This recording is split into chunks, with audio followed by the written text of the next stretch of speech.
There is a single frame in an episode of this show that was cut, and yet never quite removed. It lasts a fraction of a second, buried inside a scene most people watch without ever slowing down. A girl named Carmen is being shown a stack of photographs, one after another, evidence that her boyfriend has been unfaithful, and she flips through them quickly, and between the photograph of a banana and the photograph of a toilet, there is a small, abrupt jump, a tiny stutter in the rhythm of the edit, the kind of thing your eye registers, if it registers it at all, as nothing more than a slightly clumsy cut. But if you stop the episode at exactly the right moment, if you hold it on the one frame that was supposed to be gone, you can still see what was there, because the picture was hidden rather than erased, painted over in motion but left underneath. It is another photograph. In it, the same disguised character is kissing a small pink flower in a blue pot, a quiet, delicate classmate named Leslie. And here is the detail that has stayed with the small number of people who have ever noticed it. In every other photograph in that stack, the person being kissed is recoiling, flinching, caught mid-horror. In this one, Leslie is smiling. Leslie is the only one in the entire sequence who looks happy. Almost nobody talks about that frame. It is not on the back of the box. It was not announced. There was no statement, no explanation, no apology. Somewhere in the long chain of people who turn a finished cartoon into something a television channel will broadcast, a decision was made that this one image of a boy who is a flower smiling because he has been kissed should not be on the screen. And that decision was carried out so quietly that for most of the audience, it simply never existed. The picture is still there in the file. It is just not there for you. And once you know it is missing, you cannot unsee the gap where it used to be. That gap is the whole subject of what we are going to sit with tonight, because that single suppressed frame is the smallest possible version of something much larger and much stranger. The truth is that there is no such thing as one version of this show. There never has been. The thing you grew up watching, the thing you are perhaps half remembering as you lie here, is one of dozens of slightly different shows, each carrying the same title and the same blue cat and the same goldfish brother, and each missing a different set of pieces. There is a version where a chase scene runs at one speed, and a version where it runs slower. There is a version where a mother tells her children the truth about a man in a red suit, and a version where she never quite finishes the sentence. There is a version where an entire half of an episode simply is not there, where a character is abducted and then, without explanation, is not the abduction having been folded out of existence so neatly that the story barely notices its own wound. Across the world, in country after country, this gentle, absurd, brightly colored cartoon about a suburban family was quietly taken apart and put back together, frame by frame, scene by scene, episode by episode. Each region keeping the parts it could live with and removing the parts it could not. And the list of everything that was removed, the catalog of every scene that was trimmed, and every episode that was banned outright is one of the most revealing documents the show ever produced, even though the show did not produce it on purpose. Because it is not really a list about the show. Read carefully. It is a map of us. It is a record of what each culture, each broadcaster, each standards office could not bear to let a child see. And the things they could not bear are not the things you would expect. The most banned episodes in the history of this series are not the violent ones. They are not the frightening ones. They are overwhelmingly the tender ones. The ones about a first crush, a treasure hunt arranged for a girlfriend, a hug given to a stranger, a flashback to two parents falling in love. The single most banned episode of all, the one removed from the most screens in the most countries, is an episode in which a boy wants a friend to give him a high five, and is hurt when the friend will not. That is the thing the world drew a line against. That is the image that could not be allowed. So tonight we are going to follow the cut line all the way around the world. We are going to look at the episodes that were banned, the scenes that were trimmed, the frames that were hidden, and most of all at the reasons. Because the reasons are where the real story lives. We are going to see how one country removed romance and another removed danger. How one removed a kiss and another removed the sight of a microwave. How the same 40 seconds of a cartoon could be perfectly harmless on one continent and unbroadcastable on the next. And we are going to keep coming back again and again to that single smiling frame, because by the end, it will mean a great deal more than it does right now. Welcome to Cartoon. Let's begin. To understand why this particular show was cut apart so thoroughly, you have to start with what it actually was, and with the strange position it occupied, because the position is the whole reason for everything that followed. On paper, this is a children's cartoon. In the country where it aired most famously, it carried a rating meant for young children, a rating that sits at the gentle end of the scale, the kind of label a parent reads as a reassurance, as permission to leave the room. It aired in the afternoons and the mornings, between other cartoons in the part of the schedule that everyone understands belongs to kids. By every official signal the channel could send, this was safe. This was for the young. This was the soft, supervised middle of the day.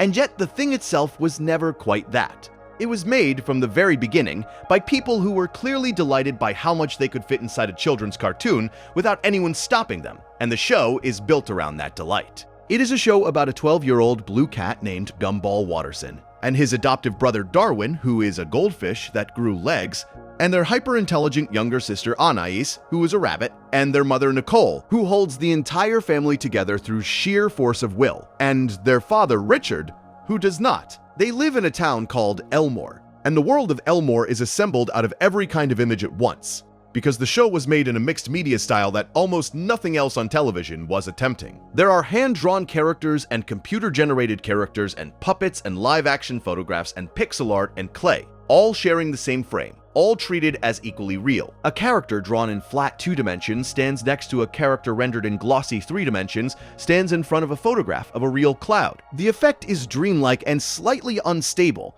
and it gives the whole show a quality of barely contained chaos, as though the picture itself might come apart at any moment. That instability was not only visual, it was the comic engine of the entire series. This is a show that runs on escalation, on taking an ordinary small situation, a misunderstanding, a chore, a feeling of being left out, and following it past every sensible stopping point until it has spiraled into something enormous and surreal and faintly horrifying, and then following it a little further still. Bodies stretch and distort and come apart. Faces melt. Characters are tasered and electrocuted and crushed and set briefly on fire, and they survive, because this is a cartoon. And the survival is the joke. The humor is fast and verbal, and frequently aimed several inches over the heads of the youngest viewers, full of references they will not catch and jokes that only make sense if you already understand the adult thing being mocked. It is, in its bones, a satire. It is a show about the strangeness of suburban family life and the particular helpless absurdity of being a child. And it tells the truth about those things in a way that is often a great deal sharper than its bright colors suggest.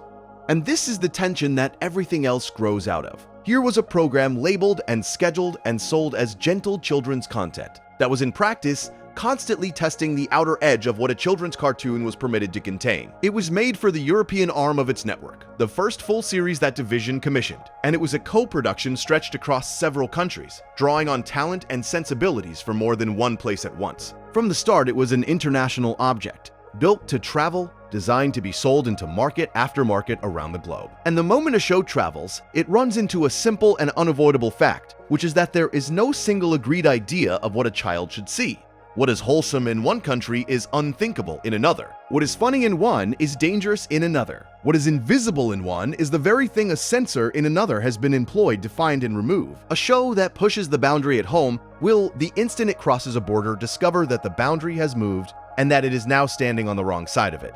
So this show, more than almost any of its peers, got cut. And it is worth saying clearly that its peers existed, because the comparison is part of the puzzle. On the very same network in the very same years, there were other cartoons doing many of the same things. There were shows with stretching bodies and cartoon violence and jokes aimed at the adults in the room, shows about wizards and monsters and the quiet sadness underneath a candy-colored world. By the Standards Office's own reasoning, those shows display material much like this one's. And yet this one seemed to attract the scissors more often, in more places, over more scenes. Part of that is simply how widely it sold and how many different broadcasters it passed through, each with its own rules. Part of it, one suspects, is the specific texture of its humor, the way it kept reaching for the slightly grown-up joke, the bodily joke, the romantic joke, the joke that lands differently depending on what the viewer already knows. Whatever the cause, the result is a fact. Across its regional versions, this show was censored or altered in country after country after country. In Africa and Asia and Australia, in Brazil and Bulgaria and Croatia, in the Czech Republic and Denmark and France, in Germany and Hungary and India, in Ireland and Italy and Japan, In Korea and across Latin America, in the Middle East and North Africa, in the Netherlands and New Zealand and Norway, in the Philippines and Poland and Portugal, in Romania and Russia and Serbia, in Slovenia and Spain and Sweden, in Taiwan and Turkey, in the United Kingdom, and even, in its own quieter way, in the United States. The list of territories is almost the list of the world, and in each of them a slightly different show went out. What follows then is not a single band with a single villain. It is a pattern, and the pattern has shapes inside it.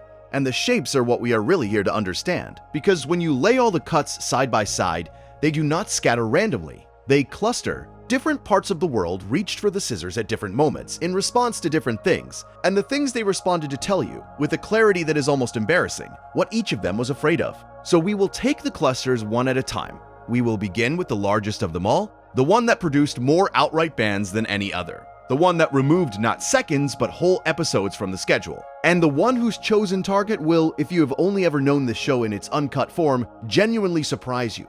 Because the thing that got the most episodes of this gentle cartoon banned outright, in more places than anything else, was love.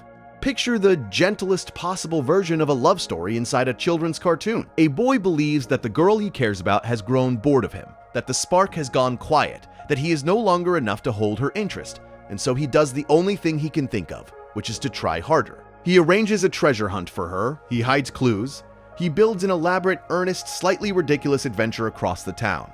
All of it pointing toward the simple message that he loves her and wants her to know it. That is the entire emotional engine of an episode called The Romantic, from the 4th season, and the girl is Penny, and the boy is Gumball. And the relationship between the two of them is one of the warmest and most carefully developed things the show ever did.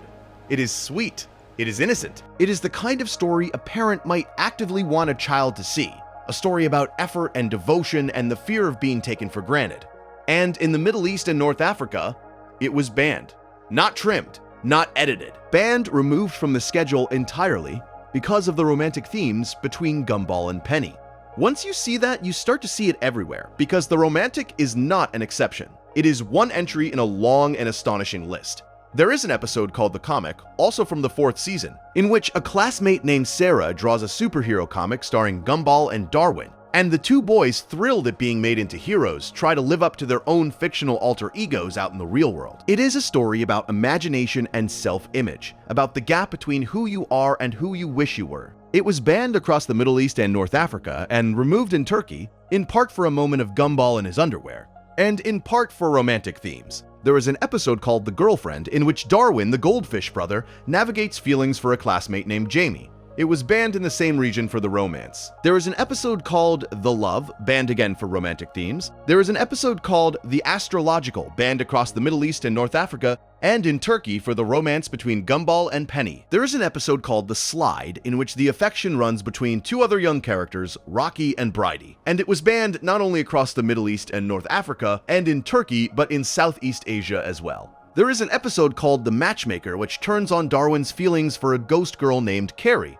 And it too was banned across those same territories for the same reason. And there is an episode built around a long flashback to how Gumball's own parents, Nicole and Richard, first met and fell for one another. A tender origin story for the marriage at the center of the entire show. And it was banned across the Middle East and North Africa because of the romance in that flashback.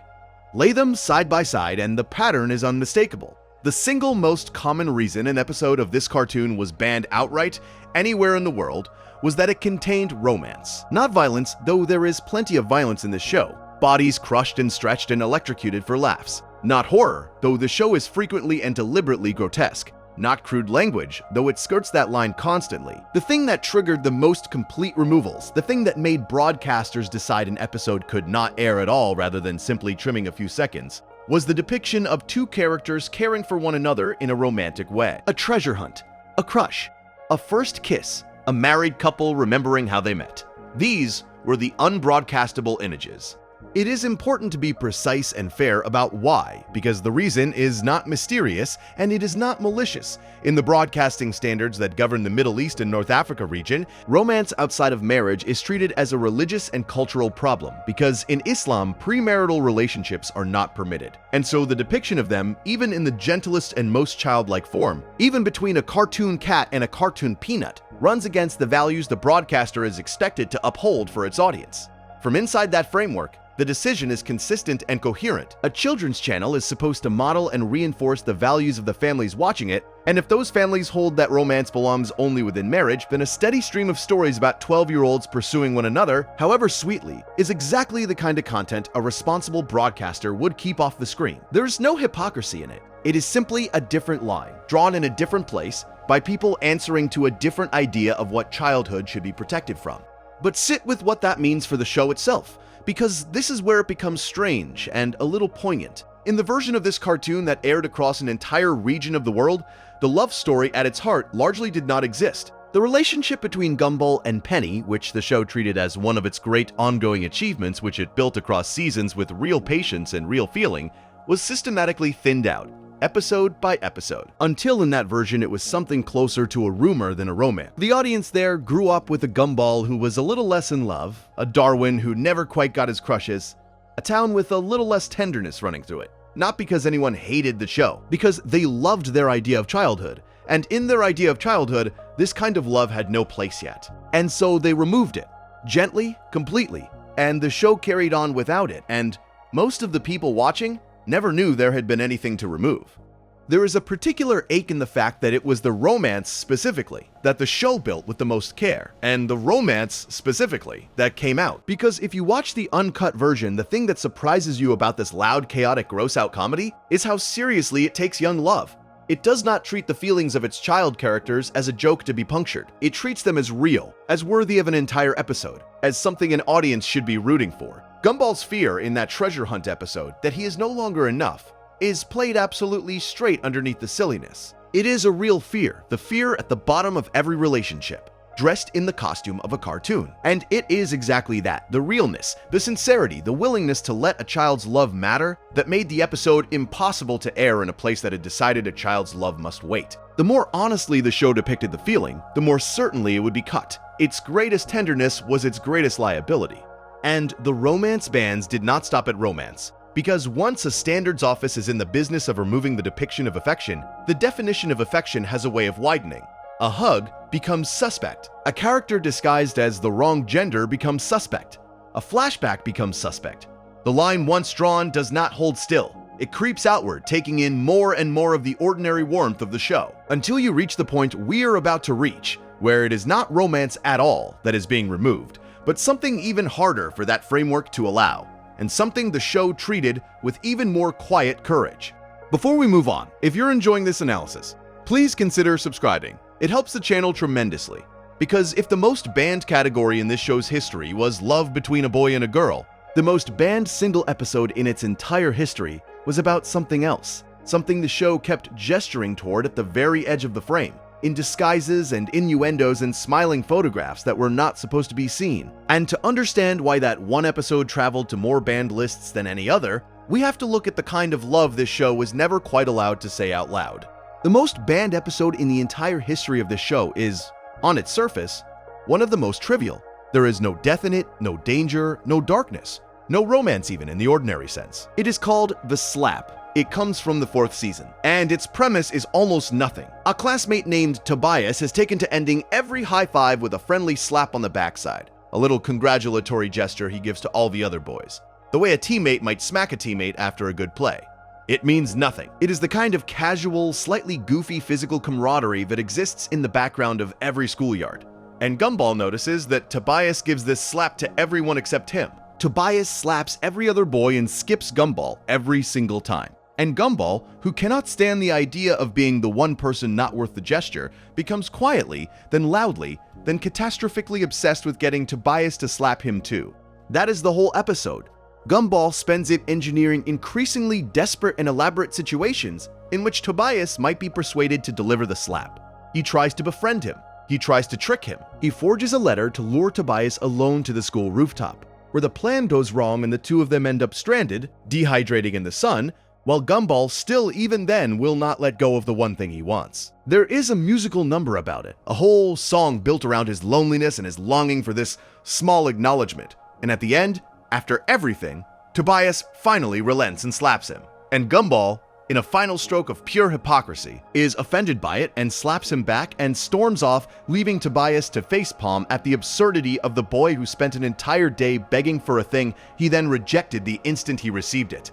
Read straight, it is an episode about exclusion. It is about the specific childhood agony of being left out of something that does not even matter, of watching a small ritual of belonging be extended to everyone but you, and of how the wanting can swell until it consumes you, until the gesture you craved becomes meaningless, because the wanting itself has become the whole point. It is, in its strange way, a real and recognizable story about pride and loneliness and the way we destroy the things we chase. And it became the single most banned episode this show ever made. It was removed from broadcast across the Middle East and North Africa, across the broadcasting region that covers Central and Eastern Europe, across Russia, and across Turkey. By the show's own internal record, no other episode was banned in as many places. The reason given again and again was that the episode revolves heavily around what the standards offices described as homosexual innuendo, and elsewhere simply as suggestive humor. Two boys, a slap on the backside, a song about wanting it. To one set of eyes, an innocent story about feeling left out. To another, a thing that could not be shown to children at all. It does not stand alone. There is a companion to it, from the same fourth season, an episode called The Hug, in which Gumball, accused of being too predictable, decides to do the most spontaneous thing he can imagine, and hugs a complete stranger at school, an embrace that then sets off a chain of escalating, awkward, increasingly tangled consequences. It is a comedy about impulse and social discomfort, about the way a single unexpected act of affection can ripple outward and complicate everything it touches. And it too was banned across the Middle East and North Africa for the same reason the slap episode was, because the central image, a hug between two characters read a particular way, was treated as innuendo that could not air. The pattern holds. Where the romance bans removed the love between boys and girls, this second pattern removed even the suggestion, even the comedic shadow, of affection or attraction between boys, and it removed it more completely and across more borders than almost anything else. And here is where we come back to the smiling frame, because now it means something it could not have meant at the start. Remember the photograph hidden inside that earlier episode, The Saint? Remember the stack of pictures shown to Carmen, each one showing the disguised character kissing someone, each kissed person flinching in horror, except one. The exception was Leslie, the small pink flower, who was smiling. And remember that this frame was not banned only in one region. It was cut quietly on essentially every version of the episode, including the versions that aired in the very same countries that censor the least, including even the versions sold for download. The whole photograph sequence was removed entirely across the Middle East and North Africa and in Turkey. But the single Leslie frame was treated as a problem everywhere, painted over in motion so that it survives only as a stutter, a thing you can catch if you stop the picture at exactly the right instant. The show never said why. There is no official statement explaining the removal of that one frame, and so anything we say about the reason has to be held loosely as a reading rather than a fact. But the reading is hard to avoid once you have seen the rest of the pattern. In a sequence built entirely on the joke that being kissed is horrifying, the one image that broke the joke was the one where the kiss was welcome. The character who was happy to be kissed by another boy was the character whose happiness was removed. And it is difficult, knowing everything the show would eventually confirm, not to feel the weight of that. Because Leslie was not a throwaway. Across the series, in small moments scattered through episode after episode, the show kept gently, almost shyly, indicating that Leslie was attracted to boys. He reacts with delight when another character flexes. He does not object to a mistaken marriage to a male classmate. He is the lone boy among a group of girls. And in time, the show stopped hinting and simply told the truth, establishing that Leslie is open to same-sex relationships and is in fact dating another character. And the revival series that followed years later made it explicit and unmistakable in a way the original only ever dared to imply. So when you look back now at that hidden frame, you are looking at a kind of microcosm of the whole subject. Here was a show that wanted, clearly, to let a gay character exist, to let him be happy, to let him be kissed and smile about it, and that kept finding the ways it was allowed to do so growing narrower the moment the work left the building. The slap episode banned across 4 broadcasting regions for the mere suggestion. The hug episode banned for the same. The smiling photograph cut to a flicker on every version everywhere. The affection allowed to exist in the file but not on the screen. The line that the romance bans had drawn against love between a boy and a girl ran even tighter, even more absolutely, against the love this character felt, until the most that love could do was hide inside a single frame and wait to be paused. The show kept putting it in, the world kept taking it out, and the gap between those two facts, the putting in and the taking out, is one of the truest things the censorship record has to show us. Because it is the gap between what the show believed a child could handle and what the people standing between the show and the child believed they could not. It would be easy, and unfair, to make this only a story about one region, because it is not. The romance bans and the innuendo bans were concentrated in particular markets, yes, but the smiling frame was cut almost everywhere. And the impulse behind it, the impulse to remove the thing that makes a certain kind of viewer uncomfortable rather than to trust a child with it, is not the property of any single country. It is everywhere in the story. Every territory we will visit drew its line somewhere. The only thing that changed, market to market, was where. And the next line we are going to find was drawn not against love and not against affection, but against something even harder to pin down, something the show used over and over as one of its favorite engines of comedy, and that more than one broadcaster decided a child should not be allowed to laugh at. It was drawn against a father in a dress. Richard Watterson, the father of this family, is one of the great comic creations of children's television, precisely because he is everything a cartoon father is not supposed to be. He is enormous and pink and rabbit-shaped, and almost entirely useless. He does not work for most of the series. He does not understand the world. He is ruled by his appetites and his whims and a childlike inability to think more than a few seconds ahead. And the show loves him completely and uses him again and again as a figure of pure id, a grown man with none of the armor that adulthood is supposed to install. And one of the recurring ways the show expressed Richard's lack of armor, his refusal to be contained by the ordinary rules of what a father is allowed to be, was to put him in a dress. It happens more than once across the series. Richard, transformed, beautified, draped in something glamorous, examining himself in a mirror with delight. It is played as comedy, as the spectacle of this large absurd man stepping joyfully outside the box marked father, and like much of the show's best comedy it carries, underneath the silliness, a small flicker of something more generous, the suggestion that there is something freeing in not caring what shape you are supposed to take. The fullest version of this is an episode from the 6th and final season called The Lady, in which Gumball and Darwin stumble onto the discovery that their father has been living a kind of secret second existence, a bizarre double life. The show calls it, in which Richard becomes someone else entirely, a woman, a persona he has been keeping hidden from his family. The episode treats this with the show's usual mixture of absurdity and affection. It is, on its face, a farce about a son finding out his dad has a secret, the universal comedy of realizing your parents are people with whole interior lives you knew nothing about. But the specific shape of the secret, a father who dresses and presents as a woman, made it one of the most widely removed episodes in the series. It was banned across the Middle East and North Africa, in Turkey, and across Asia. It was removed from the broadcasting region covering Russia and Eastern Europe, and in the Central and Eastern European region, and in Poland. The reason, stated plainly, was the cross-dressing, the sight of Richard disguised as and living as a woman, which a string of broadcasters decided was not appropriate for the children watching. This is a different line again from the ones we have already traced, though it grows from the same soil. The romance bans removed love. The innuendo bans removed the suggestion of attraction. This third line removed the blurring of a category, the moment when a male character stepped out of being male, and the show treated that stepping out as joyful rather than shameful. And it is worth being careful here, because the show's own attitude and the broadcaster's attitude are almost mirror images of one another.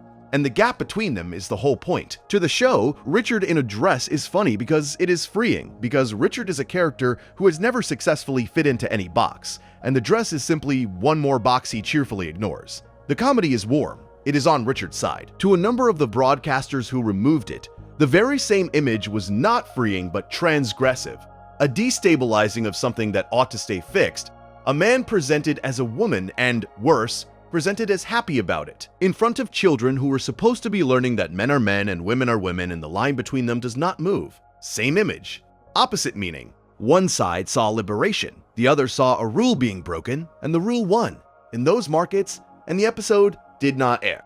You can read the cross-dressing comedy of this show in more than one way, and the show seems to invite exactly that. You can read it as nothing more than old-fashioned farce, the ancient theatrical tradition of a man in a wig getting a laugh, which goes back centuries and carries no deeper claim. Or you can read it, as many viewers since have, as something gentler and more knowing, a show quietly making room for the idea that the boxes we are handed at birth are looser and stranger than we pretend. that a father can contain multitudes, that there is no harm and possibly some joy in a person being more than one thing. The show does not force either reading, it simply puts Richard in the dress, lets him be delighted, and moves on. But the censorship record tells you which reading the standards office is feared. They did not cut it because farce is dangerous. They cut it because the second reading exists. Because a child might come away from it thinking that the line between man and woman is a thing you can step across for joy.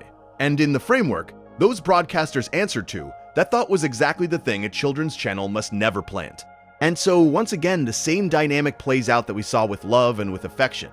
The show reaches toward a kind of openness, a loosening, a tenderness about the ways people can be. And the moment the work crosses certain borders, that openness is identified and removed, cleanly, completely. An entire episode lifted out of the schedule because of who a cartoon rabbit chose to be for 22 minutes. The map is filling in now.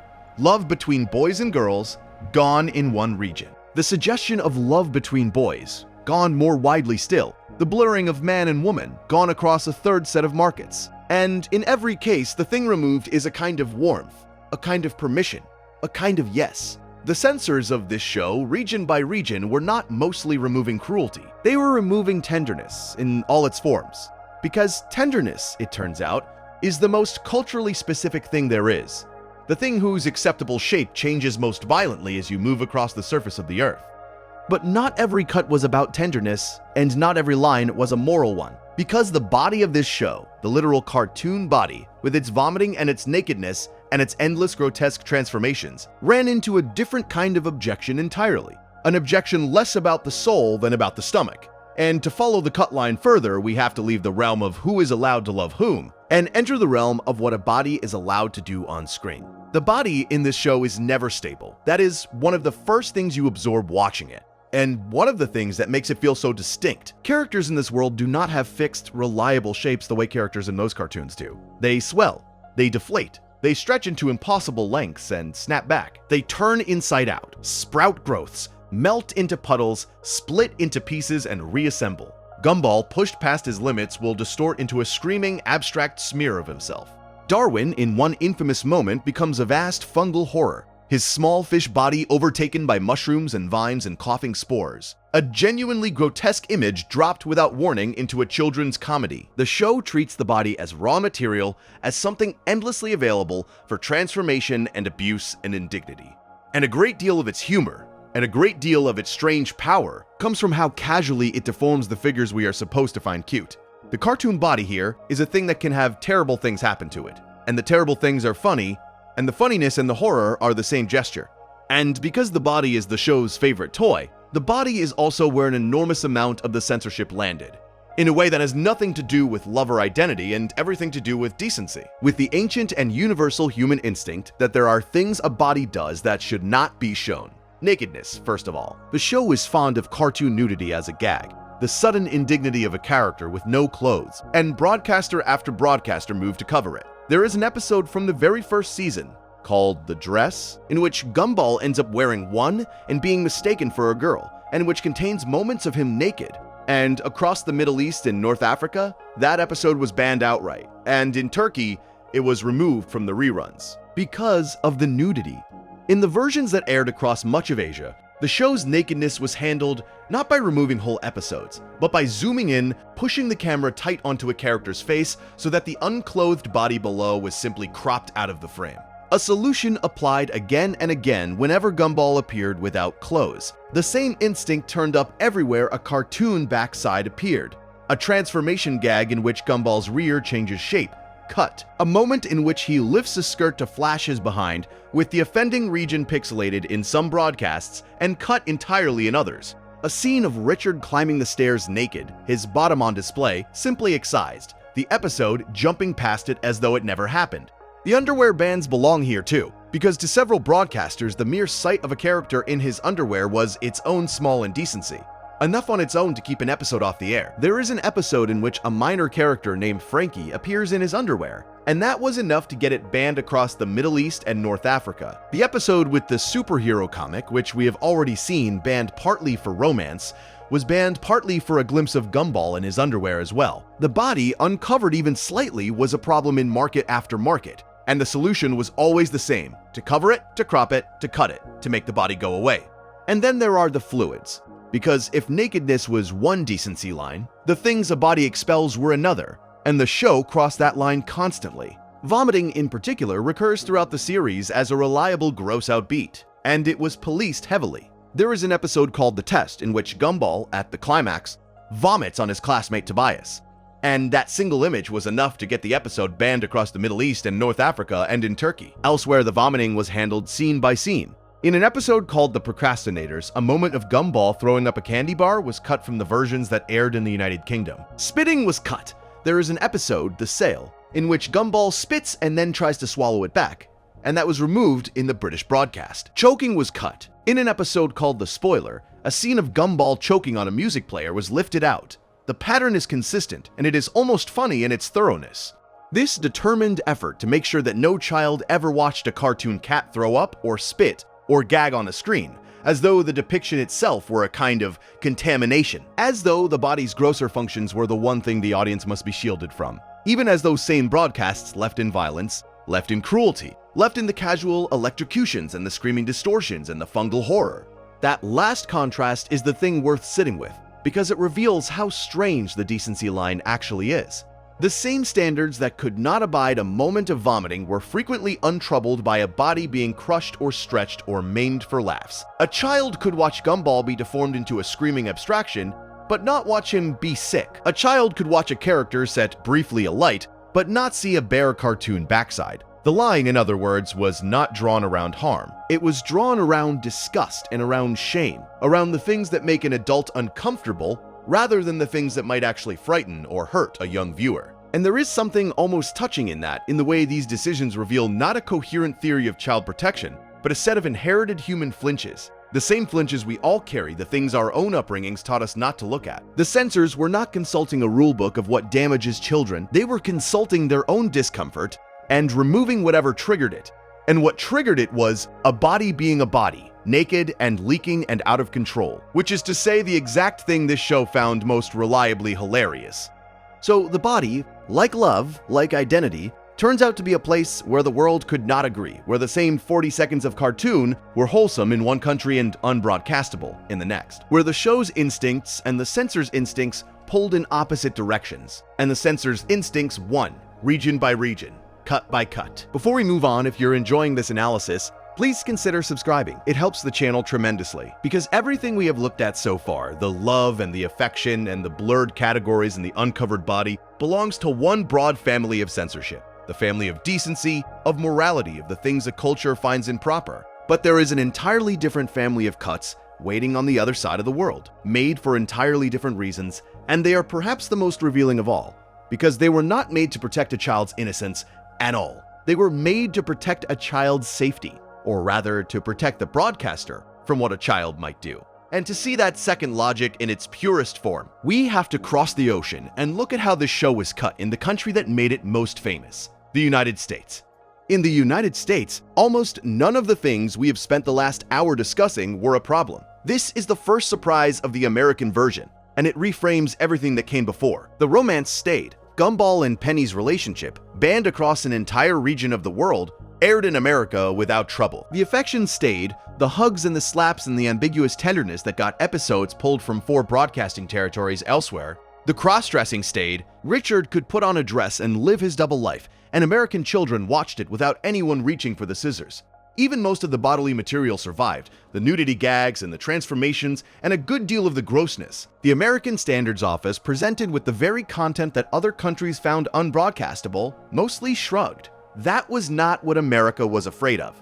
What America was afraid of was that a child would copy something and get hurt. That is the thread that runs through almost every American cut. And once you see it, you cannot stop seeing it. Because the American edits make no sense at all under a logic of morality, and perfect sense under a logic of liability. Consider the clearest case, an episode from the 2nd season called The Skull.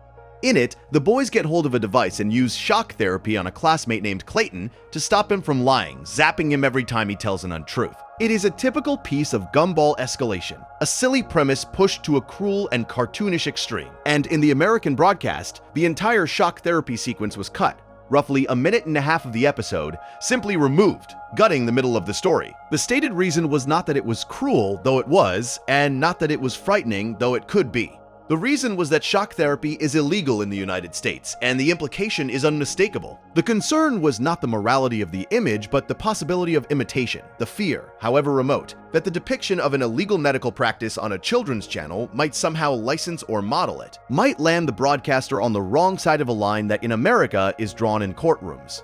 It happens again and again, this same instinct, and it grows more specific and more revealing the closer you look. There is an episode from the final season called The Ad, and in it there's a small visual gag involving a fork with cheese on it being heated up inside a microwave. A throwaway moment. And it was cut from the American version, and the documented concern was that children might see it and try to put metal kitchenware into a microwave themselves.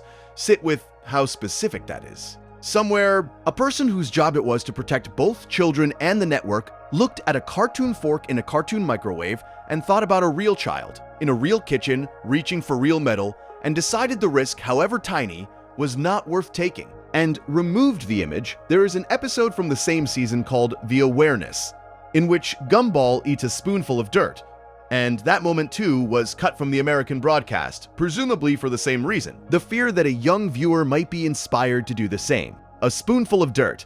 There is an episode called The Crew from the 4th season, which ends with the character, the Donut Cop, tasering a man named Marvin. And that ending was cut from American television and from the streaming version, while remaining available on the platforms where you bought or rented the episode individually. A tasering removed from the channel but left on the storefront, because the channel is the place where a child stumbles onto things unsupervised, and the storefront is the place where an adult has chosen to pay.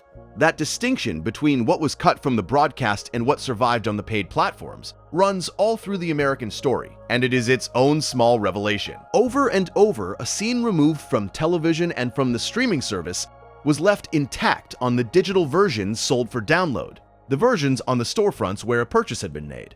The tasering, the shock therapy in some versions, the hidden frame we began with, present in the file even on the platforms that sold it. The logic, read one way, is almost cynical and almost honest at the same time. Free, ad-supported channel surfing television is the realm of the unsupervised child, the place where anything might be encountered by accident, and so it must be scrubbed. The paid download is the realm of deliberate adult choice, and so it can be left alone. The same image was dangerous in one container and acceptable in another, not because the image changed, from a vulnerable child who might copy what they saw to an adult who had chosen to press play. And then there are the drug references, which got their own particular treatment, gentle and almost comic in its delicacy. There is an episode called The Nuisance, and somewhere in it there is a mention of bath salts, a phrase that in the years the show was airing had acquired a second, darker meaning in the United States. A slang reference to a category of dangerous synthetic drugs that had been the subject of alarming news stories. And so in the later American reruns, that phrase was quietly changed. The mention of bath salts was replaced with a mention of soap suds. 2 harmless words swapped for 2 other harmless words, the only purpose being to scrub away the faint shadow of a drug reference that most children would never have caught in the first place. It is one of the smallest edits in the whole record, and one of the most telling because it shows the American instinct operating at the level of a single phrase, hunting down even the most glancing suggestion of real-world danger and softening it into nothing.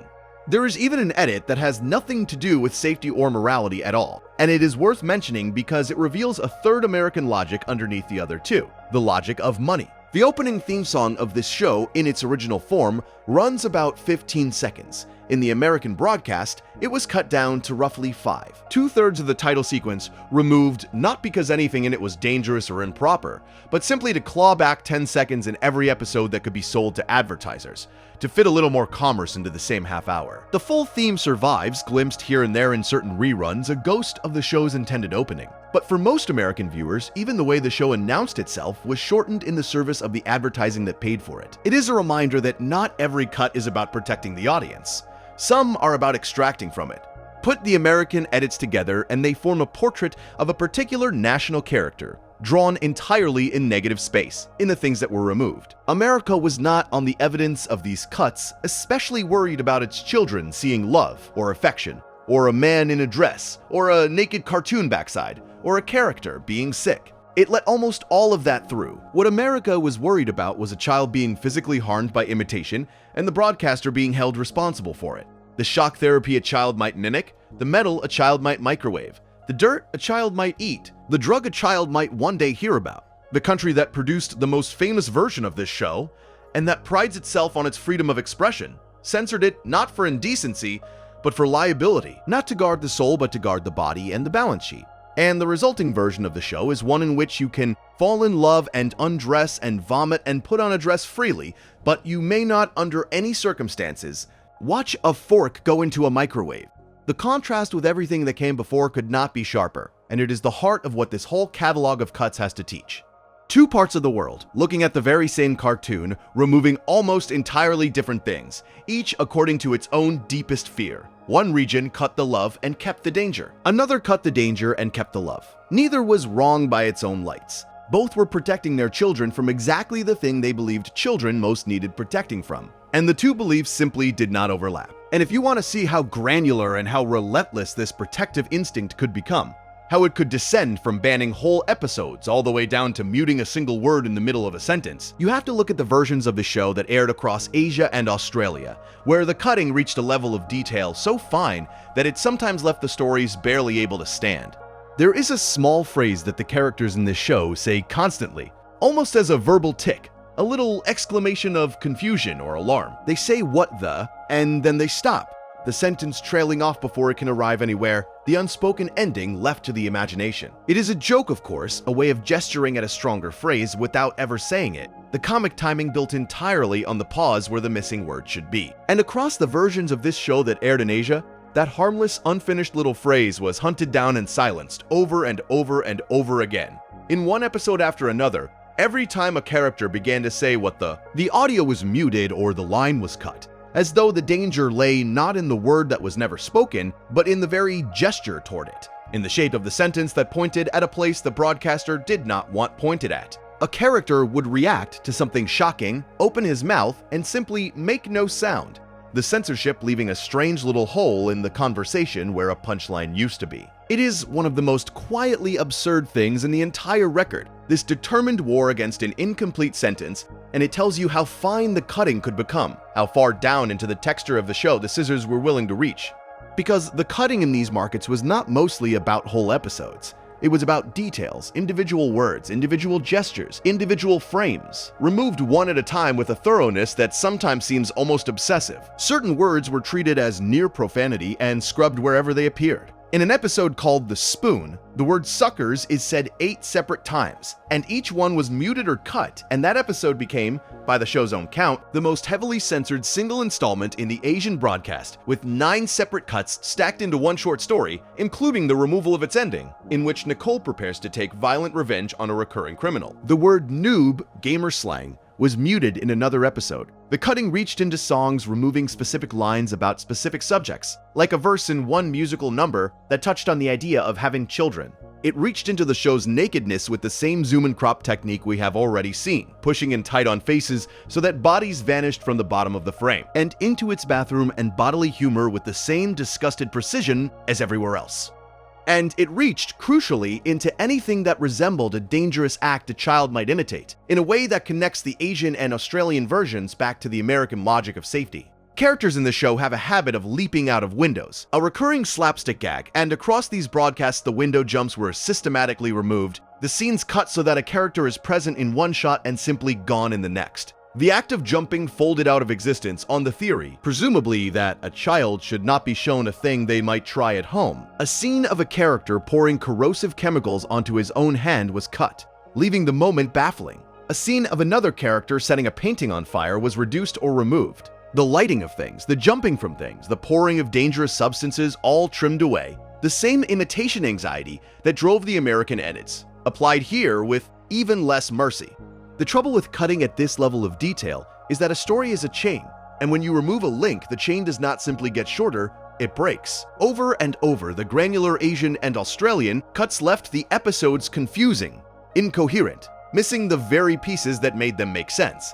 There is an episode called The Curse, in which the longest single cut in the whole regional record occurs, the complete removal of a sequence in which Anais explains to Gumball the rules of the bad luck that has befallen him, and with that explanation gone, everything that follows, Every payoff that depended on the audience understanding those rules becomes meaningless, a series of consequences detached from their cause. A scene of chemicals poured on a hand, cut, so that a later moment makes no sense. A reaction shot left in after the thing it was reacting to was removed, so that characters appeared to be horrified by nothing, or amused by nothing, staring at empty air. The censorship, in its determination to protect the child from every individual offending frame, repeatedly destroyed the thing the child had actually come for, which was a story that held together. The versions that aired in these markets were not just cleaner, they were, in places, broken narratives with holes punched through their middles, comedies whose jokes had been disarmed so thoroughly that the surrounding scenes no longer cohered. That is perhaps the deepest cost of cutting at this resolution, and it is a cost the censors seem rarely to have weighed. To ban a whole episode is at least an honest act. The episode is simply absent, and the audience never knows what they missed, and the rest of the show goes on intact. But to reach inside an episode and remove a word here, a gesture there, a single explanatory scene, is to leave the patient on the table, alive but damaged, the story still running but no longer whole. The Asian and Australian versions of this show are full of these wounded episodes, these stories limping forward on cut tendons, and a child watching them would have absorbed, without ever knowing why, a faint, persistent sense that things did not quite connect, that the show was somehow harder to follow than it should have been, that there were gaps in it shaped like the missing pieces no one would ever name. Before we move on, if you're enjoying this analysis, please consider subscribing. It helps the channel tremendously, because if the Asian and Australian cuts show us censorship at its most granular and most destructive, the British version of this show shows us something narrower and, in its way, more poignant, a smaller number of cuts aimed with great precision at two particular things. And one of those two things was fear, and the other was the loss of innocence itself. The British cuts are few, and that is the first thing to understand about them. Britain did not take this show apart the way the Asian broadcasters did, scrubbing it word by word until the stories fell over. Britain did not ban it in great clusters the way the Middle Eastern and North African broadcasters did, lifting whole episodes out for love and affection in the uncovered body. The British version of this show is, for the most part, the show, intact, the romance present, the cross-dressing present, the strange grotesque transformations present. What Britain removed, it removed sparingly, surgically, a handful of cuts across the whole run, and that very sparseness is what makes them worth studying. Because when a broadcaster cuts only a few things, the few things it cuts tell you exactly where its single deepest nerve is buried. And in the British case, there turn out to be two nerves, two and only two. And they are both about fragility. One is the fragility of the body, of the actual nervous system of the child sitting on the floor in front of the screen. The other is the fragility of something far less physical and far harder to name. The fragility of innocence itself, of the small magical beliefs that childhood is built on, and that once broken, do not come back. Start with the body, because it is the stranger of the two, and the more literal. There is an episode that closes the first season, an episode called The Fight, in which a tension that has been building all season finally erupts, and the enormous Tyrannosaur classmate named Tina chases Gumball through the corridors of the school in a frantic, headlong pursuit. It is a thrilling sequence, fast and frenetic, the camera whipping along with the chase, the images flashing past at speed. And in the British reruns, that chase was not cut. It was slowed down. The footage was physically retimed, stretched out, the rapid flashing of the original slowed to a gentler pace. And the reason was medical. Fast, flashing, strobing imagery, the kind produced by a frantic chase rendered in bright contrasting colors, is known to be capable of triggering seizures in a small number of viewers with photosensitive epilepsy, particularly children. And so the chase was decelerated to drain the danger out of it, to lower the rate of the flashing below the threshold where it might reach into a vulnerable child's brain and cause real physical harm. This is censorship of a completely different kind from anything we have seen. It is not about morality, or decency, or imitation, or even imagined harm. It is about actual, documented, neurological harm. The possibility that the light coming off the screen could hurt the child directly, not through anything they learned from it or copied from it, but through their eyes and into their nervous system. And to understand why a British broadcaster would reach so carefully for that particular risk, you have to know about a night in Japan, years before the show existed, that changed children's animation across the entire world. In the late 1990s, an episode of a wildly popular Japanese cartoon aired containing a sequence of intense flashing red and blue light, a strobing effect lasting several seconds. And that sequence triggered seizures in an enormous number of the children watching. Hundreds of them were taken to hospitals across the country in a single evening.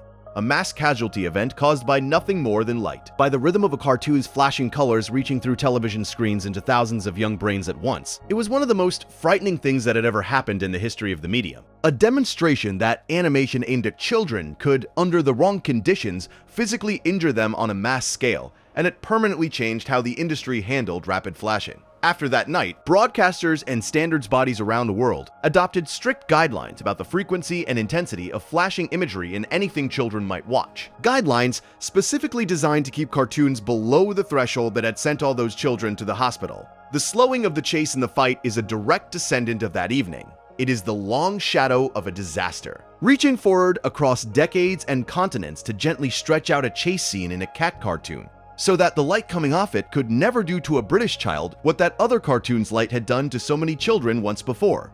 It is, when you understand it, one of the most genuinely protective acts in this entire record. A cut made not out of fear of an idea, but out of care for a body, and it asks nothing of the child's mind at all. The body is one British nerve. The other is the one that turns this part of the story tender, because it is about the deliberate, careful protection of childhood belief, and it centers on an episode that may be the most quietly devastating in the entire series. It comes from the second season, and it is a Christmas episode. The premise begins in domestic exhaustion. The mother of the family, Nicole, worn down, frazzled, at the end of a long and difficult day, finally snaps and does the thing that every parent dreads doing and most never do on purpose. She tells her children the truth about Santa Claus. She tells them he is not real. And the show, being the show, does not let this be an ordinary line of dialogue. It makes the loss visible. As the truth lands, you can actually see the innocence leave the children, a glowing, departing thing, lifting up and out of their small bodies and drifting away. The magic physically exiting them in real time, gone. Irretrievable. And Gumball, dazed, hollowed out, says the line that names exactly what has happened, that he thinks all the innocence just left his body. It is a joke, and it is also one of the saddest images this cheerful show ever produced, the sight of a child being permanently changed by a single sentence, the exact moment of the death of a belief rendered as something you can watch float away. And in the British reruns, that was cut, both pieces of it. The visual of the innocence leaving the children's bodies was removed, and so was the mother's line itself, the moment where Nicole begins to say that Santa Claus does not exist, the sentence trailing off, unfinished before the forbidden word could fully land. Britain looked at this image, the destruction of a child's belief in Santa Claus, shown plainly on screen, and decided that this, of all things, was something it could not broadcast to the children watching at home, many of whom would themselves still believe. Many of whom were exactly the age to be wounded by watching a cartoon child have the magic taken away. And there is something almost unbearably gentle in that decision, something that sets the British instinct apart from every other instinct in this story. The Middle Eastern broadcasters protected their children from love. The American broadcasters protected their children from danger, and themselves from liability. The Asian broadcasters protected their children from words and gestures and the sight of the body. But the British broadcaster, here in this one episode, protected its children from disenchantment. It protected that the magic of childhood, the belief in the man in the red suit, was a thing worth keeping intact a little longer, worth shielding from a cartoon that would have shattered it in front of them. And so it reached in and removed the moment of shattering and let the children keep believing, for now, the way the parents and the audience were no doubt trying to let them keep believing at home. There are a couple of smaller British cuts that round out the picture, and they point at the same underlying carefulness, a sensitivity to language and to suggestion. There is an episode from the 5th season called The Ollie, in which a character exclaims the word criminy, a mild old-fashioned exclamation of surprise, and that single word was cut from the British broadcast. To understand why a word that harmless would be removed, you have to know that criminy is what is called a minced oath, a softened substitute for a religious exclamation, a way of saying something close to taking the name of Christ in vain without actually saying it. And British broadcasting carries a long and particular history of sensitivity around blasphemy and religious language, a tradition stretching back generations in which even the gentlest gesture toward a religious oath could be considered unsuitable. So criminy, that quaint little word, was caught in a very old net, removed not for anything anyone would today consider offensive, but for the faint religious echo buried inside it. An echo most viewers would never have heard. That this is the reasoning is an interpretation, drawn from the long pattern of how British broadcasting has treated such language, rather than a stated fact about this one cut, but it is the reading that fits. There is also an episode from the same 5th season called The Menu, in which a moment of implied strong language was covered over with a burst of static. The suggestion of a word the show never actually said buried under a wash of noise. The same instinct that muted the unfinished exclamations across Asia applied here with a slightly different tool, drowning the gesture rather than silencing it. But it is the two great British nerves, the body and the belief, that give this part of the story its shape, and that make the British version of the show such a poignant object. Because what Britain chose to protect, almost alone among all these markets, were the two most innocent things imaginable. It protected the child's body from light that could hurt it, and it protected the child's heart from a truth that could not be untold. Everywhere else in the world, the censorship was, however well meant, a kind of taking away. A removal of love or affection or identity or comedy, things the show wanted to give and the broadcaster would not allow. But the British cuts, at their core, were a kind of keeping, a holding on, a refusal to let the show take something from the child before the child was ready to lose it. And that difference, small as it is in the raw count of episodes, is the thing worth remembering as we move toward the strangest part of this whole story, because we are about to leave the question of why things were cut and arrive at the question of what cutting actually does to a thing. And there is one more category of removal we have not yet faced, the most extreme of all, the episodes that did not lose a frame or a word or a scene, but lost half of themselves and went on airing anyway. Most of the censorship we have looked at tonight removes something small, a frame, a word, a gesture, a few seconds of a body doing something a body should not do on screen. Even the outright bans, severe as they are at least clean in their way, because a banned episode is simply gone, and a gone episode does not lie to you about being whole. But there is a category in between, a category that is in some ways the eeriest of all, and it is the episode that survives, that airs, that takes its slot in the schedule, and runs from beginning to end, but that has had a great wound cut out of its middle, a wound so large that it is no longer really the same story. Only the outline of one, a shape with its center removed and the edges pulled back together over the whole.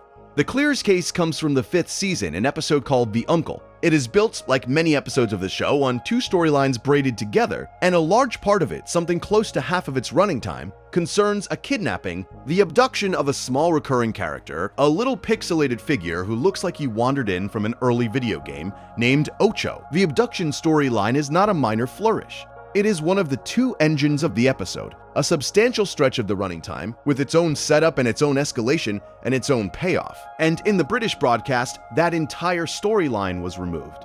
Not trimmed, not softened, removed. The whole abduction, the whole kidnapping plot, lifted cleanly out, leaving an episode that runs for its allotted time but contains only half of what its creators built. A story missing one of its two hearts. What remains airs without comment, without any acknowledgement that anything is gone. The surviving half stitched up so that a viewer who had never seen the complete version would have no way of knowing that half the episode they were watching had simply ceased to exist somewhere between the studio and the screen.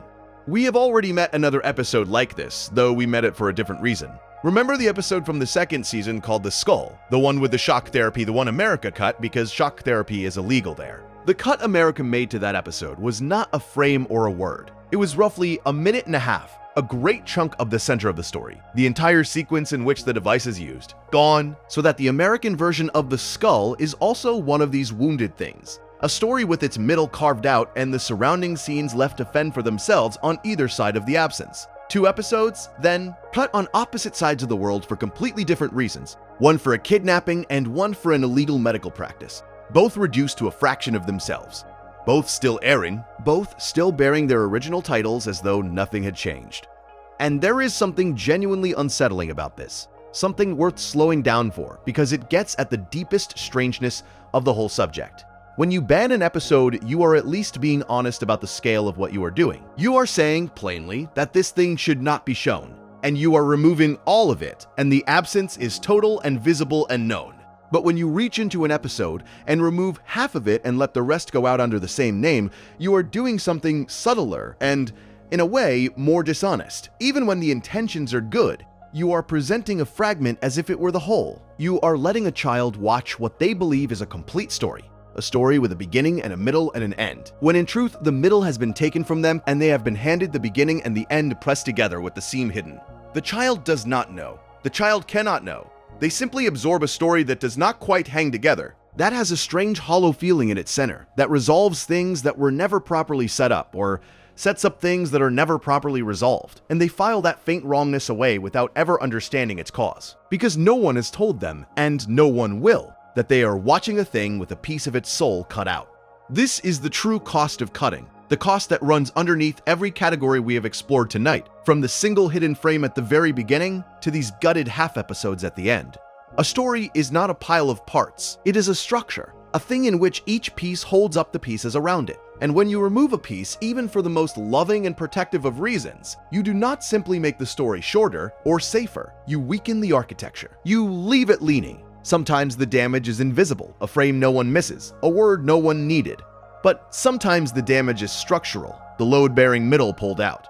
And the story goes on standing only because stories are forgiving, because an audience will work hard to make sense of what they're given, because a child watching a broken cartoon will quietly fill the holes with their own imagination and never realize they are doing it. The versions of this show that aired around the world are, many of them, held together by exactly that unconscious labor, by millions of children silently and unknowingly repairing the stories that the censors had broken, papering over the gaps with their own minds, mending in the dark a thing they never knew was torn. Before we move on, if you're enjoying this analysis, please consider subscribing. It helps the channel tremendously. Because there is one more episode we have to talk about, and it is the one that makes this entire story fold back on itself. The one where the show seems to look directly out of the screen at the very thing being done to it. And to understand why it matters, you have to accept a strange and almost impossible seeming fact. This show, which was cut and trimmed and banned and gutted in dozens of countries by dozens of standards offices, this show that had its frames hidden and its words muted and its halves removed, made an episode about being censored. It made an episode about a filter that decides what a child is allowed to see and hear. And it made that episode before it could possibly have known the full scale of what would be done to it, and then it sent that episode out into the world, and the world censored it too. The episode is called The Safety, and to understand why it is the strangest thing in this entire record, you have to remember what kind of show this is at its core. This is a show that has always known it is a show. It is built out of mismatched pieces, hand-drawn characters moving through photographed backgrounds, puppets and pixels and clay and live action all sharing the same frame. And that collage of styles is itself a constant quiet reminder that you are watching something constructed, something assembled, something aware of its own artifice. The show breaks the fourth wall casually and often. Its characters comment on the conventions of cartoons, on the logic of their own world, on the fact that they are characters at all. And so when this particular show decides to make an episode about censorship, it does not do it timidly. It does it with the full force of a series that has spent years thinking about the gap between what a story is and what a story is allowed to be.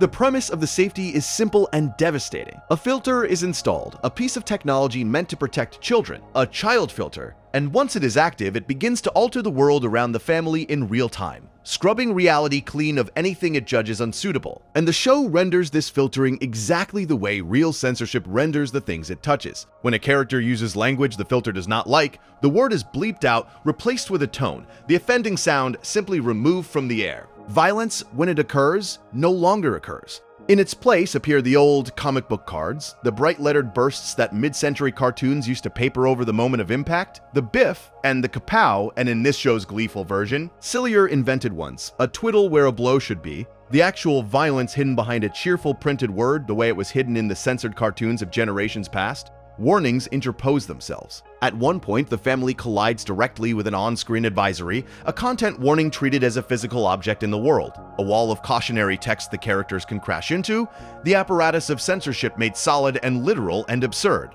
And here is the detail that turns the whole thing into something genuinely uncanny. The detail that makes The Safety more than just a clever bit of satire. The characters can tell. Gumball, subjected to the filter, can hear his own words being bleeped. He notices. He reacts to the censorship being performed upon him, aware that something is reaching into his speech and removing pieces of it, aware that he is being edited in real time, that an invisible hand is deciding, syllable by syllable, what he is permitted to say out loud. The character experiences his own censorship from the inside, experiences the strange violation of opening your mouth to speak and having the world decide before the sound can finish leaving you that it will not be allowed through. It is played for comedy, the way everything in this show is played for comedy, but underneath the comedy is one of the most precise depictions of what censorship actually feels like that any children's program has ever attempted. The feeling of being managed, of being cleaned, of being made safe for an audience you cannot see, by a hand you did not ask for and cannot stop.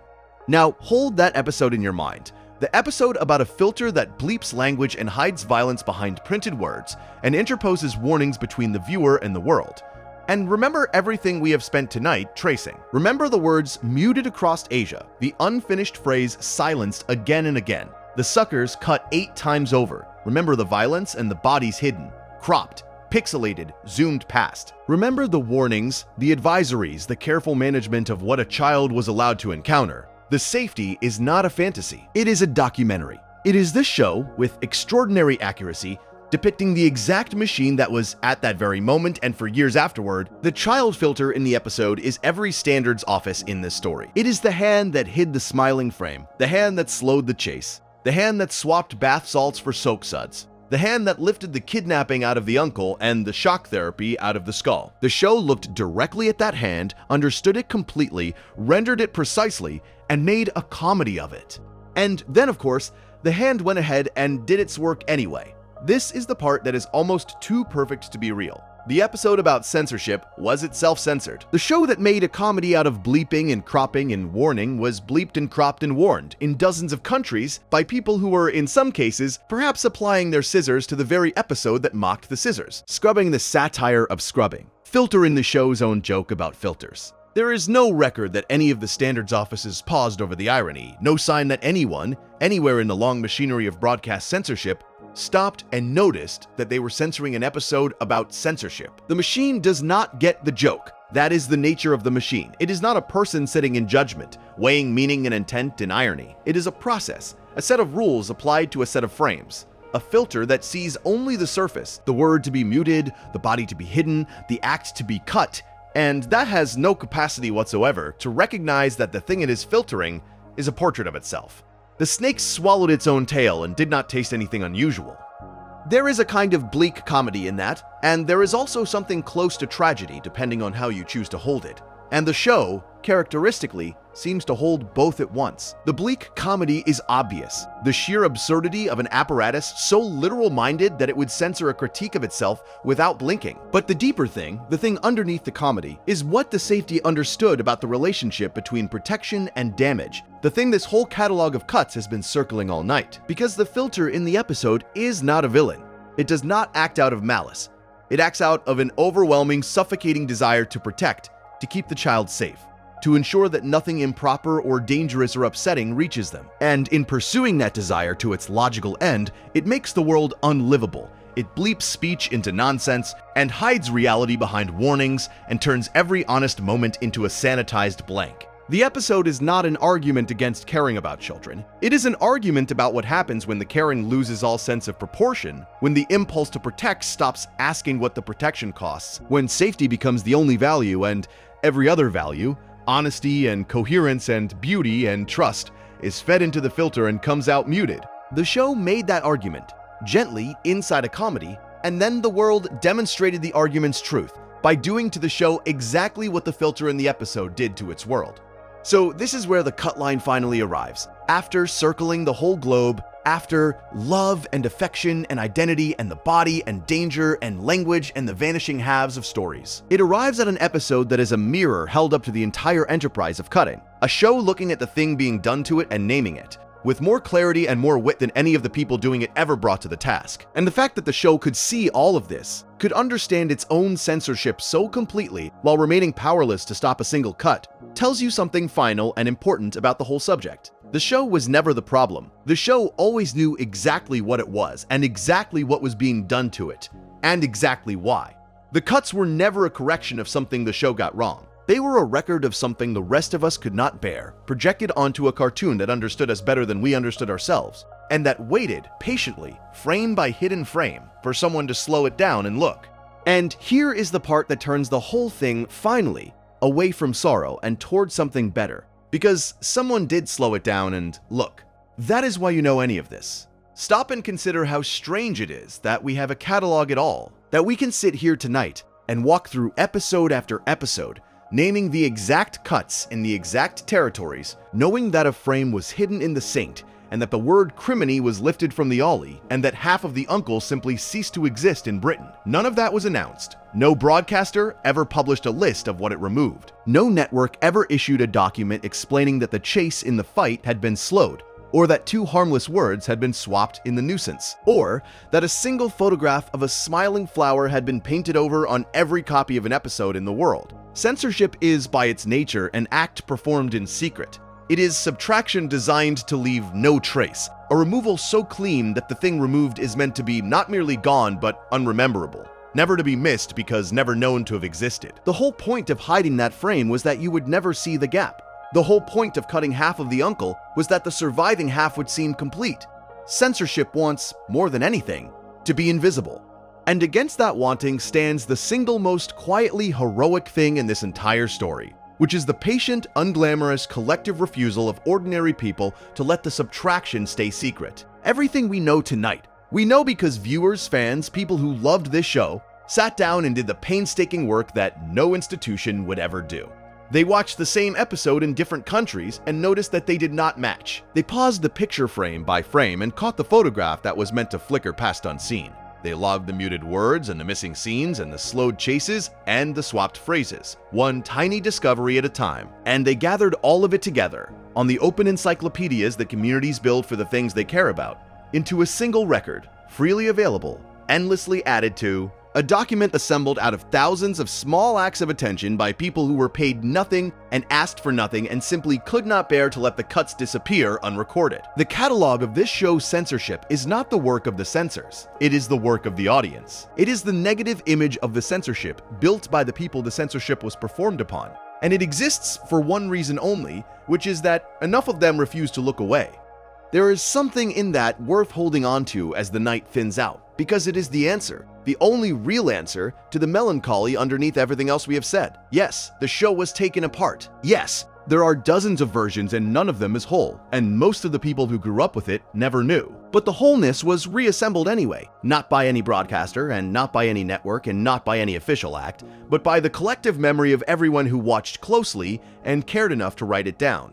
No single person ever saw every cut. No single child ever knew their version was incomplete. But together, pooling what each of them noticed, the audience reconstructed the entire missing shape of the show, every frame anyone had ever hidden from anyone, and made it permanent, and made it free, so that now, tonight, you can know all of it, the whole map of everything that was removed, precisely because a great many people decided that things which are loved should not be allowed to vanish quietly. The censors hid the frame on every screen they could reach. Someone found it on the one screen they could not control, and paused it and saw the flower smiling, and told everyone. And that, in the end, is the thing the censorship could never quite manage. You can cut a frame from every broadcast in the world. You cannot cut it from the memory of the people who already saw it and refuse to forget. There is a dream buried underneath this entire story, and it is worth naming before we let the night close, because it is a dream almost everyone who makes things for children quietly holds, even if they would never say it aloud. It is the dream of a single show that could belong to all the world's children at once. One cartoon made with enough care and enough warmth and enough universal feeling that a child in any country could sit down in front of it and be safely, harmlessly delighted, a story so gentle and so wise that it would clear every standard in every territory without a single frame needing to be touched. It is a beautiful dream. It is the dream of a children's culture that crosses every border intact, that speaks to the thing all children have in common, rather than the thing that divides the adults who guard them. And the long catalog of cuts we have walked through tonight is, among everything else it is, the quiet and definitive proof that this dream cannot come true. Because here was a show that came as close to that dream as almost anything ever made. It was built, from the start, to travel. It was an international object, a co-production assembled across several countries, designed and sold to be broadcast around the entire globe. Its humor was broad enough and its heart was warm enough that it found an audience nearly everywhere it went. And it was, by any honest measure, gentle. A cartoon about a loving, if chaotic family, about friendship and growing up and the small daily absurdities of being a child, with no real cruelty in its bones and no real darkness in its intentions. If any show was going to be the one that belonged to all the world's children equally, it might have been this one. And instead, it became the most thoroughly fractured children's program imaginable, taken apart and reassembled differently in country after country, until there were dozens of versions, and not one of them was the same. The show that was best positioned to be universal turned out to be the clearest possible demonstration that universal is not a thing a children's show can be. And the reason why is the deepest thing the whole record has to teach, deeper even than the discovery about tenderness. though it is the same discovery seen from further back.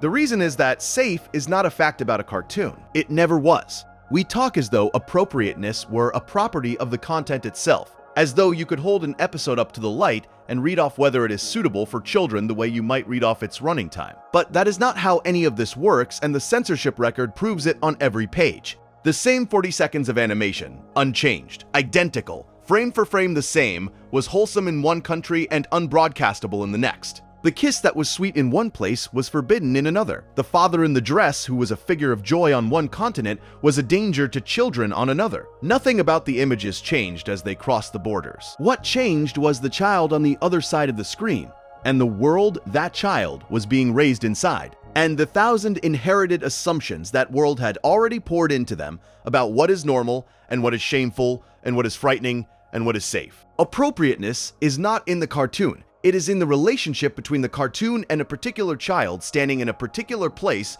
at a particular culture's history. And because that relationship is different for every child in every place, there can be no single version of a thing that is right for all of them. There can only be versions, plural, endless, each one cut to fit the shape of a different idea of what a child is. And that is the thing this show accidentally revealed, the thing hiding underneath all the bands and trims and hidden frames. Childhood is not one thing. We speak of childhood as though it were a single universal condition, a shared country that every adult once lived in and every child lives in now. And in some biological sense that is true. Children are children everywhere, small and curious and tender and new. But the childhood that cultures build on top of that biology, the rules and the protections and the silences and the things that must never be shown, the entire elaborate structure of what a child is allowed to know and when, that is not one thing at all. It is thousands of things, thousands of different childhoods, each one constructed by a different people out of their own history and their own faith and their own fears, each one drawing the line between the child and the world in a different place. And when you take a single cartoon and send it into all of those childhoods at once, you do not get one reaction. You get thousands. Each childhood reaches out and touches the same show and recoils from a different part of it, keeps a different part of it, and the record of what each one kept and what each one removed is nothing less than a portrait of that childhood's deepest shape, its hopes and its terrors rendered in the negative, in the things it could not let its children see. And do not imagine, lying here, that any of this belongs only to the past, to some older and cruder age of broadcast television that we have since outgrown. The fracturing did not end when the world moved on to its glowing screens and its endless streaming libraries.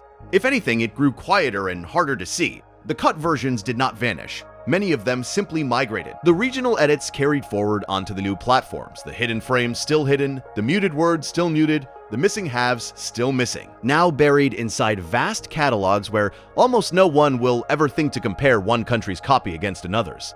The global platform, the thing that feels as though it gives the whole world the same show at last, mostly just makes the differences impossible to notice. The seams are still there. They are only better hidden. Somewhere right now, a child is watching a version of this show with a piece quietly removed, and another child in another country is watching the same episode with that piece intact and a different piece gone. And neither of them will ever know. And the smooth, bright surface of the platform they are both watching will tell them nothing. Will let each of them believe, exactly as the old broadcast did, that what they are seeing is simply the show, whole and shared. And the same for everyone. It was never the same for everyone. It still is not. It only looks that way now. And underneath every one of those 1,000 different childhoods, underneath every contradictory line that every culture drew, there was, in the end, one constant, one thing the whole fractured record agrees on, without ever meaning to. In nearly every place that reached for the scissors, the thing it reached for was a form of tenderness. Not always the same form, romance in one place, affection in another, the blurring of who a person may be in a third, a child's belief in magic in a fourth, the simple sight of a body in a fifth, but tenderness in some shape, again and again and again. The soft things, the warm things, the open things, the yes. The world, looking at this gentle cartoon through 1,000 different sets of eyes, kept finding the same kind of thing too dangerous to show, and it was never the cruelty and it was rarely the danger. It was the love. Which is why, at the very end of all of it, after traveling the whole circumference of the world and back, there is really only one place left to return to. One image that holds the entire story inside itself, one frame where all of this began and where all of it finally comes to rest. And so we come back at the very end to where we started, to the single frame buried in an episode called The Saint, because everything we have learned tonight has changed what it is. When we began, it was just a curiosity, a hidden picture you could catch if you paused at the right instant, a small mystery about a flower and a kiss and a smile. Now it is something else. Now it is the key to the whole thing. Picture it one more time. Slowly, a stack of photographs flipping past. In each one, the same disguised character is kissing a different classmate. And in each one, the classmate is recoiling, flinching, their face caught in pure horror at having been kissed. The joke is the horror. The joke is that to be kissed by this person is the worst thing that could happen to you. And then there is the one photograph that was hidden, the one cut down to a flicker on every version of the episode in every corner of the world. The one you have to stop the picture to see. In that photograph, the person being kissed is Leslie, the small pink flower in the blue pot. And Leslie is not recoiling. Leslie is smiling. In a sequence built entirely on the comedy of unwanted affection, the single image that had to be removed, everywhere, on every screen, even on the versions people paid for, was the one image where the affection was wanted. The one image where the kiss landed on someone glad to receive it. The one face in the whole sequence that was happy.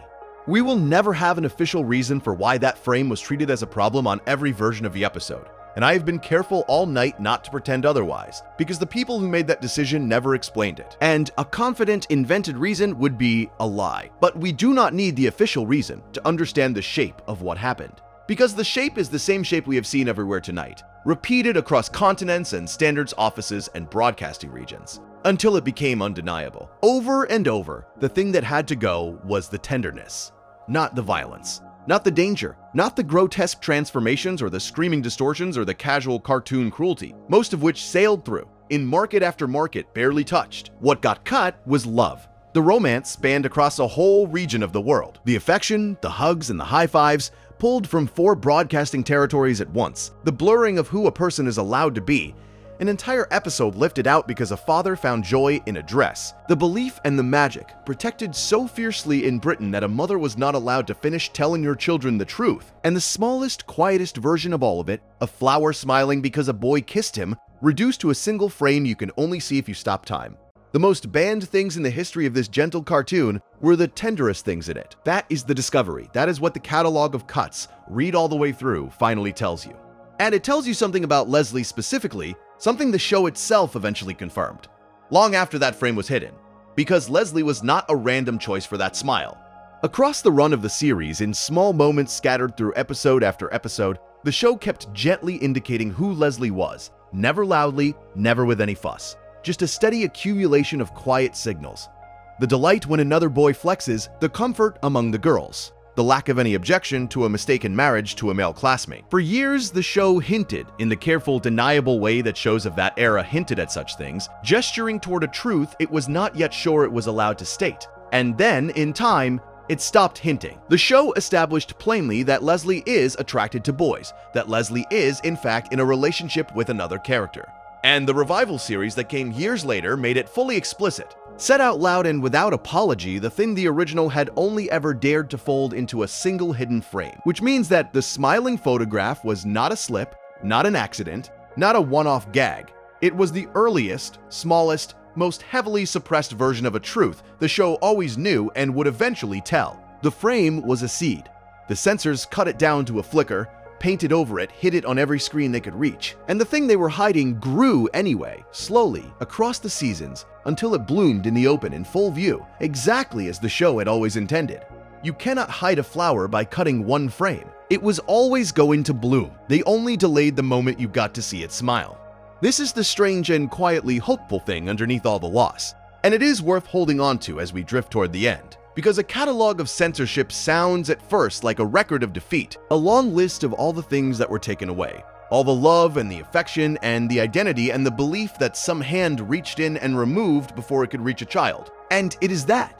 But it is also, read the other way, a record of everything the show kept trying to give. For every cut, there was a thing the show wanted on the screen badly enough to put there in the first place. For every banned episode, there was an episode the show made fully, with all its tenderness intact, before anyone took it apart. The cuts are real, but they are reactions. The love, came first. The show led with the love, again and again in country after country, and the censorship was always the second move, the response. The world flinching at what the show had already dared to offer. And the show kept offering anyway. It put the romance in, it put the affection in, it put the father in the dress and let him be happy. It put the flower smile in, and when that smile was cut to a flicker, it spent years putting the truth back, a little more openly each time, until the truth was simply there, undeniable, in the open, one. There is no single version of this show. We said that near the beginning, and it is even truer, now at the end, than it was then. There are dozens of versions scattered across the world, each one missing a different set of pieces, each one shaped by a different culture's particular fears, and the child who grew up watching it in one country grew up with a genuinely different show from the child who watched it in another. One child's show had no kiss in it, another's had no father in a dress, another's ran its chase scene slow to protect a nervous system, another's never let a mother finish a sentence about Santa Claus, another's was riddled with tiny silences where words used to be, with strange hollow centers where whole storylines had been lifted out with reaction shots responding to things that were no longer there. And not one of those children knew. Each of them believed they were watching the show, the real one, the whole one, the same one everyone else was watching. And each of them was watching something subtly and invisibly unique. A private edit assembled by the standards office of their own country out of the same raw material everyone else received, customized to the exact shape of what their particular corner of the world could not bear to show them. If you grew up with this show, the version that lives in your memory is not quite the version that lives in anyone else's. You're carrying a cut of it that was made just for you, and you never agreed to it, and you were never told.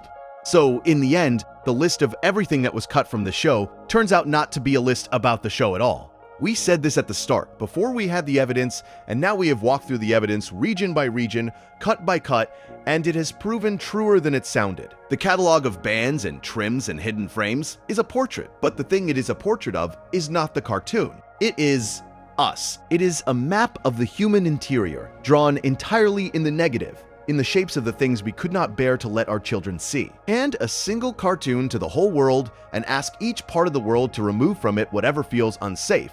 And what you get back is not information about the cartoon, which was the same everywhere. What you get back is information about the world. About the 1,000 different places the line gets drawn. About the 1,000 different things that different people, raised in different traditions, looking at the very same images, decide a child must be protected from. One culture looks at the cartoon and sees that the danger is love. Another looks at the identical cartoon and sees that the danger is physical imitation. Another sees that the danger is a word, a gesture, a flash of light, a lost belief. The cartoon does not change. Only the fear changes, and the fear is ours, not the show's, and the record of the cuts is the closest thing we will ever have to a map of it. And it is a tender map if you read it with any generosity at all, which I think you should, because the easy thing to do with a story like this is to find a villain. And there is no villain here. It is tempting to imagine the censors as cold figures with scissors, joylessly snipping the warmth out of a children's show. And that picture is not only unfair, it misses the entire point. Every single one of these cuts was made by a person who was trying to protect a child. That is the thing to sit with as we come to rest tonight. The hand that hid the smiling frame believed it was shielding children from something they were not ready for. The hand that slowed the chase scene was genuinely trying to keep a vulnerable child from being hurt by light. The hand that would not let a mother finish her sentence about Santa Claus was trying, with real tenderness, to let children keep their magic a little longer. The hand that swapped two harmless words to erase the shadow of a drug, the hand that lifted the kidnapping out of one episode and the shock therapy out of another, the hand that muted a word 8 times in a single half hour. Every one of those hands belonged to someone who had been given the job of standing between a child and the world and deciding what should pass. And they decided the way all of us decide such things, not from a rule book of what actually harms children, which no one has ever truly possessed, but from their own inherited flinches, from the things their own upbringing had taught them to look away from the deep, unexamined, profoundly human sense that some things are simply not for the young. They were not monsters. They were us, doing the oldest thing we do, which is trying to keep the children safe, and getting it inevitably partly wrong, because no one has ever known exactly how. Because the line between protection and deprivation is invisible, and moves with every culture and every generation and every fear. And we have always drawn it, and we have always drawn it imperfectly, and we always will. That is what makes this whole story, for all its absurdity, finally a gentle one. A father in a dress, a flower's smile, a fork in a microwave, a mother's unfinished sentence, a chase slowed down to spare a nervous system, an unfinished phrase muted into silence, held up to the light. The catalog of everything the world cut from this small cartoon is really a catalog of everything the world was afraid would hurt its children. Which is to say, it is a catalog of love, the most anxious and overreaching and imperfect kind of love. The love that protects too much, that cannot tell the difference between what wounds and what merely discomforts, that would rather take away 100 harmless things than risk leaving in the one that hurts. It is the love of a parent who covers a child's eyes a beat too early, who shields them from a truth they could have handled, who keeps them innocent a little past the point of need, not out of cruelty but out of a tenderness so large it cannot stop itself. The censors of this show were doing that, all of them, everywhere in their 1,000 contradictory ways. And the show, for its part, was doing the opposite kind of love, the kind that trusts a child with the truth, that believes they can handle the kiss and the dress and the lost belief and the strange grotesque body, that puts the tenderness on the screen precisely because it believes children deserve to see it. Two kinds of love, pulling against each other across the surface of a cartoon. And the record of where they pulled hardest is the record we have spent tonight reading. And if you grew up with this show, then somewhere in all this, the story stops being about other people and quietly becomes about you. Because you were one of those children. You sat on a floor somewhere, in some country, in front of some screen, and you watched a version of this show that had been assembled for you, specifically by the standards office of the place you happened to be born. Cut to the exact shape of what your corner of the world believed a child like you should and should not see. And you never knew. You believed the way every child believes, that you were simply watching the show, the real one, the same one everyone everywhere was watching, and you loved it, or you half loved it, or you let it wash over you on a quiet afternoon, and there was nothing in the world wrong with any of that. The happiness was real. The comfort was real. The blue cat and the goldfish brother were exactly as real to you as they were to a child on the other side of the planet watching a different cut of the very same episode. That the version you were given was missing a frame, or a word, or half of a story, took nothing from what it gave you. Because you never felt the absence, because the show that reached you was still full and bright and alive in all the ways a child needs a show to be. And so the right thing to feel now, at the end of all this knowing, is not anger and not grief, and not even very much surprise. It is something gentler and larger than any of those, a kind of tenderness that widens out to hold everyone in the story at once. Tenderness for the show, which kept reaching toward love and openness and truth and kept getting trimmed for it, and kept reaching anyway. Tenderness for the people who did the trimming, who were not villains but frightened, careful, well-meaning adults trying to protect children from the things they themselves had been taught to fear, getting it partly wrong the way every generation gets it partly wrong, out of an excess of the very love they were accused of lacking. Tenderness for the patient strangers who pieced the whole thing back together, frame by frame, so that nothing loved would have to vanish unremembered. And tenderness, most of all, for the child you were, sitting in front of that screen, trusting it completely, handed a world slightly smaller and slightly safer than the one that had actually been made, and never minding in the least, because the world you were handed was still a place where a strange and chaotic family loved each other through every absurd catastrophe. And that, in the end, was the thing the show was really about. And that was the thing no censor in any country ever thought to cut. The show is over now. In every version, the original run finished years ago, though it lives on in reruns and revivals and in the memories of everyone who grew up with one of its many cuts. And somewhere in the files, in the versions that survive on the platforms that sold them, the hidden frame is still there. It was never truly removed, remember? It was only painted over in motion, left underneath, present in the data and absent from the screen. It is there right now, in episodes sitting quietly on servers all over the world. The photograph of a flower being kissed and smiling about it. The single happiest face in a sequence of horror, waiting, the way it has been waiting all these years, for someone to stop the picture at exactly the right instant and let it be seen. You could find it if you wanted to. You could slow the episode down, frame by frame, and catch it, the smile that the whole world agreed to hide. But you do not have to. You can let it stay where it is, hidden and intact, smiling in the dark, knowing now that it is there, knowing what it meant, knowing that the thing it pointed toward came true in the end, that the flower bloomed in the open after all, that the truth the censors cut to a flicker was eventually said out loud, and could not be unsaid. You can let the frame keep its small secret. You can let the show keep being, in your memory, the particular cut of it that was made for you, the one you grew up with, the one that is yours. And you can let yourself rest now here, at the end of it, in the quiet, in the dark, with the blue cat and the goldfish brother and the pink flower's hidden smile, all of them still there, all of them still waiting, none of them going anywhere, all of it safe, finally, exactly as it is. If you enjoyed this video essay, make sure to subscribe. Thanks for watching, and I'll see you in the next one.